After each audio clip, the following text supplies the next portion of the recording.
We are now talking to Pro Football Focus and Sirius XM Fantasy Football radio show host, Brian Drake. Brian, what's up? First of all, thanks for having me on. This is the third time I've been with you guys. Yes. Yeah. I was listening to the guy before you. I'm not a crazy baseball fan. I'm kind of a, fair weather Yankee fan, I guess you could say, living here in upstate New York. But I love when the guy signed off the call. He's like, all right, guys, talk to you later. Hope DeGrom breaks his arm. That's just so New York. I love it. I love that guy. Wishing bad things upon athletes. Like it sounds like the Cleveland fans when LeBron left. And by the way, I'm not taking shots at any other guests that we've had on the show.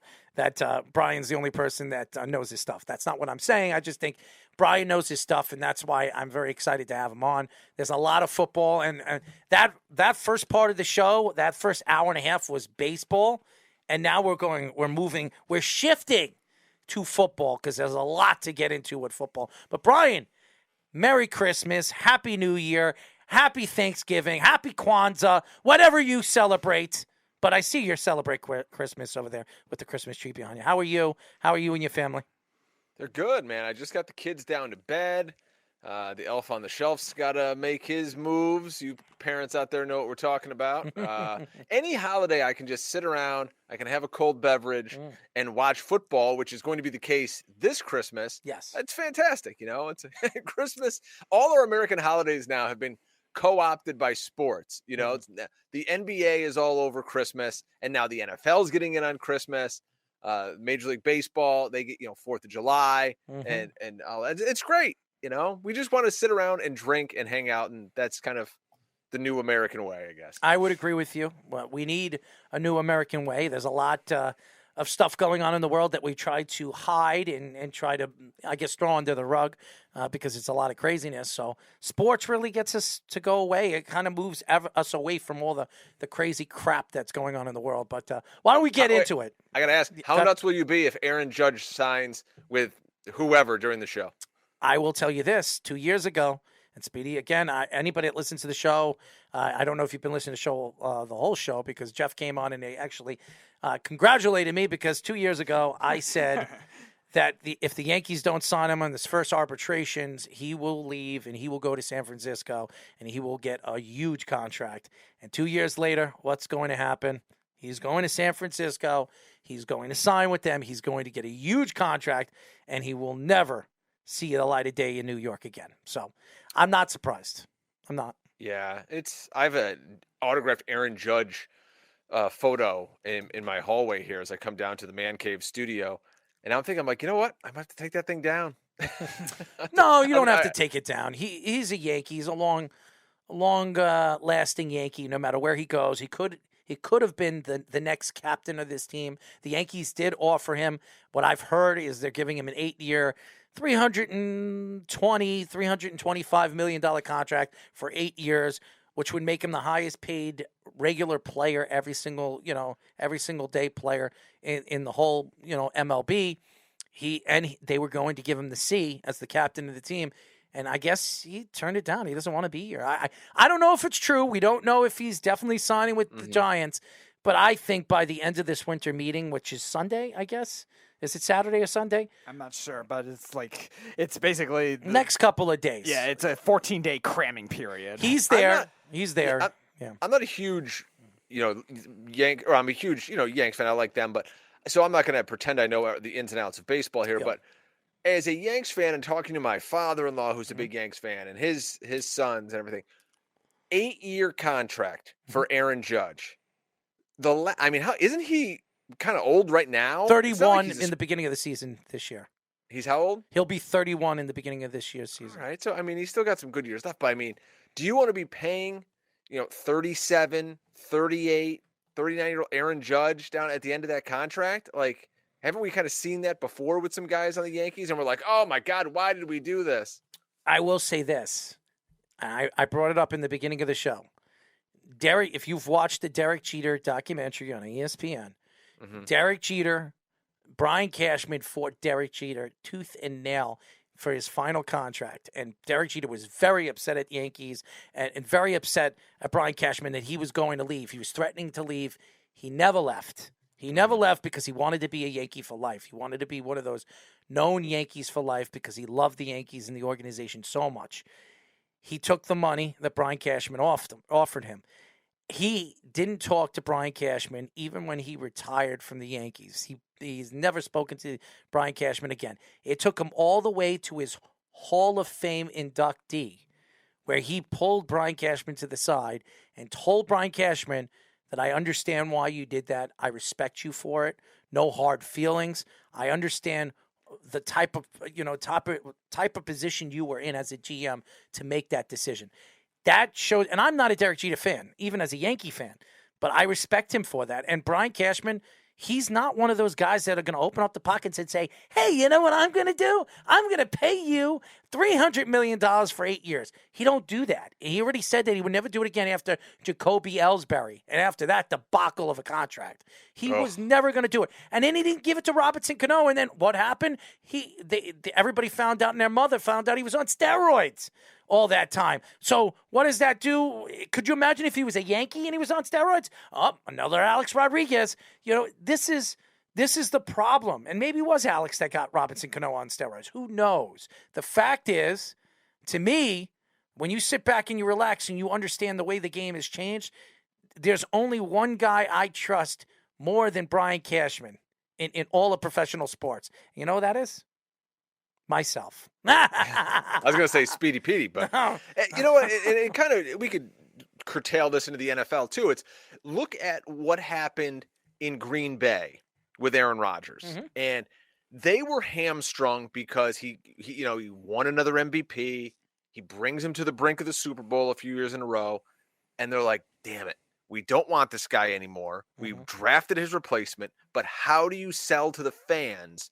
Hey, we're going to let the greatest quarterback, arguably in the history of the franchise, walk away when we're on the precipice of winning a championship," which obviously this year they're not. And I think the Yankee fans, they're going to scream at Cashman if and when he signs somewhere else. They're going to go, how do you let this guy go away? But again, as a Yankee fan, I look at it and go, what championships has Judge brought here? Yes, last year was great with the home run chase and all that. I love it. Fantastic drama for us to watch all summer long. But look at Tampa Bay. Look at some of these other teams who they do it through young players that they're bringing up through the system. They're not overpaying for everybody and their brother. They just get really good players. And we're already paying Stanton a ton of dough, and he's not producing like I think he should, like his contract dictates. He's got 3 years left. He's gone in 3 years. So he's done in 3 years, and I That's also a long time still. They have a lot of good young players that I think the Yankees should trust to bring them up. Volpe and Pereza and Cabrera. Bring the kids up. Let the Dominguez. kids play. Absolutely, and they're still going to make the playoffs. They're still talented. Their pitching staff is still good. Their relief pitching. If healthy, their relief pitching will be good this year. It's not like you sit here and say, "Hey, you know what? They don't have Aaron Judge. They can't win." They're going to win, and they'll have money to spend the year after when the big names come out, the Sotos, the Otanis. There's a lot of good players coming out next year at free agency. To say the Yankees are going to win it, I don't know if they're going to win the bid for any of those guys, but I would trust that if the Yankees want a player, they'll get him. So it's not that they don't want Aaron Judge. It's just being that he's 31 years old, I'd be afraid to give him any more. I'd give Soto. He's going to be 28, 27 next year when he's a free agent. I'll pay him. I give him 10 years. I'll give him 10 years, $400 million. You know why? Because I know Juan Soto is 27 years old, and I also know the guy has never been hurt, and he actually hits in the playoffs. So, yeah, I would give Juan Soto what he wants, not Aaron Judge because of his age. If Aaron Judge was 27, I'd give him the 10-year deal. I give it to him. Why? Because at least 27, 30, I would say he breaks down at 34, 35. I would say you get 7 good years of Aaron Judge. 7. Right now, 31, 8-year deal. You're probably going to get 3, maybe 4 good years, and then everything's going to start to break down with a 6'8", 280-pound muscle mass guy that has to be in a box 162 games. It doesn't make sense. It's not going to work. I agree. It'll be sad to see him go, but like I said, you can use that money elsewhere 100%. down the road, and you're not going to be crying like you were with Ellsbury and like people are going to be doing with Stanton. And we've seen it over and over and over again. It's like, oh my God, why are we paying this guy? You know, you're paying Ellsbury not to play. It was unbelievable. And that's what would happen at the end of that Judge contract. They'd give him away and they have to pay half the contract with 2 years to go. And we've seen this story before. Well, but anyway, the Mets have paid Bobby Bonilla not to play for the last 30 years. And remember the best name. deal ever. And remember this name because mark my words. If Aaron Judge goes to San Francisco, probably within 24 hours, you're going to hear a pitcher being signed by the Yankees. Rodon will sign with the Yankees. The Yankees will give him the 6-year extension worth about $130 million, and they'll get their left-handed pitcher to pitch right. Their second guy to pitch right behind Garrett Cole, and they'll have one of the best pitching staffs in all of baseball. And then they'll go into the season with a great pitching staff, a great bullpen, and their roster will still be able to hit. They're not going to hit Aaron Judge numbers, but they'll hit enough where they'll be able to win. So it's not all the end all be all for the Yankees, and they'll still have money to spend in the offseason next year to add another bat. So Yankee fans, relax, breathe. Brian Cashman is running the organization. I know a lot of Yankee fans don't like him, but just remember, 33. The magic number is 33, which is 33 winning seasons in a row, which no professional sports team in history has ever won and had that many winning seasons in a row but the Yankees. And remember the last time the Yankees had a losing season was 1990. 1990-91 was the last time the Yankees had a losing season. I was 11 years old. Good Lord, I'm old. I wasn't even born. Sweat on that, boys. Sweat on that. I was born in 1982, so I was right there with you. So it's just Yankee fans need to stop. This is a crazy. Get rid of him. 4-year contract. 4 years for Brian Cashman to bring him out to 2026. I'm going to tell you this. Mark my words. Before 2026, the Yankees will win a World Series. They will win a World Series with Brian Cashman still as the GM of that team. You look at what happened today in the NFL where the Tennessee Titans got rid of their general manager that was surprising. after really what his biggest faux pas, not extending A.J. Brown. A.J. Brown, then, they trade him away. They get a first-round pick, great. But the Eagles whitewash them in Philadelphia, and the team looks at them and they go, what are we doing? We got rid of this guy. Like, he just wanted $25 million a year, and they were so cheap. Like, we won't go over 22. Like, you can't find $3 more million for an alpha wide receiver. It's a passing league. Yep. And now he's shown the door. So it's crazy. You got to pay young elite talent. That's what it's all about in sports. And it's crazy. That's what everyone's chasing. And it's great. The crazy thing about that, Brian, and by the way, we are talking to Pro Football Focus and Sirius XM fantasy football radio show host Brian Drake. Again, Brian, when you look at the big picture, Tennessee is still in first place in the division, and they fired their GM because of watching what A.J. Brown did on Sunday.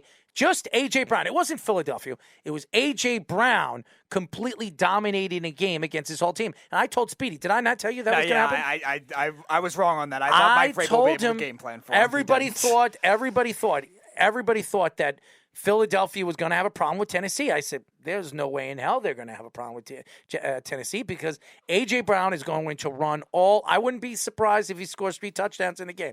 What does he score in the game? 2 touchdowns, over 140 yards or whatever he had. He completely dominated the game. So, again, they were wrong. And I'll tell you this right now. Their coach, Vrabel, you watch his face when he heard that trade. Me and Speedy were sitting at Miller's house.